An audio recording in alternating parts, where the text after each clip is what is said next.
Dans des circonstances exceptionnelles, cet homme ordinaire s'est révélé extraordinaire. La question qu'on se pose toutes ces années après, c'est qu'est-ce qu'on aurait fait à sa place? 2011, la bataille d'Abidjan vient de commencer. Et c'est là que nous nous retrouvons. On est avec Grégory, un petit groupe de journalistes, coincés dans un hôtel, le Novotel d'Abidjan, entourés par des forces armées hostiles à la France et puis hostiles aux journalistes ou aux ressortissants français qui peuvent se trouver là. D'ailleurs, juste avant d'arriver au Novotel, souviens-toi, notre convoi automobile, on est 3 ou 4 voitures et on est pris dans une fusillade. Et quand on débarque au Novotel d'Abidjan, quasiment immédiatement, on rencontre le patron de cet hôtel qui s'appelle Stéphane Franzi Ripel, qui nous dit bienvenue les gars, pour l'instant, la sécurité est à peu près assurée. Et le lendemain, d'un seul coup, j'entends attention, ils arrivent, il y a des hommes en armes à la réception. Tout le monde va se cacher. 2 heures après, on apprend que ces hommes en armes ont embarqué 4 personnes, dont le directeur de l'hôtel, Stéphane Franzi Ripel. On va comprendre qu'en fait, ce commando cherchait des journalistes, qu'il a gravi les étages, et il va jusqu'au 7e étage. Et il se trouve que le bureau de Stéphane Franzi Ripel se trouve au 7e étage. Et il tombe sur lui. Et il lui demande où sont les journalistes. Et il a cette réaction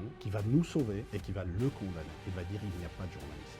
La question qu'on se pose toutes ces années après, c'est qu'est-ce qu'on aurait fait à sa place? Avec une Kalachnikov sur la tempe, est-ce que tout simplement pour sauver sa propre vie, j'aurais pas dit ils sont au 8e étage, allez les chercher? Il ne l'a pas fait. Dans des circonstances exceptionnelles, cet homme ordinaire s'est révélé extraordinaire. Il a permis à notre corporation de pouvoir assurer sa mission. C'est ça le sens du nom qu'on a donné à ce prix, le prix Stéphane Franzi Ripel.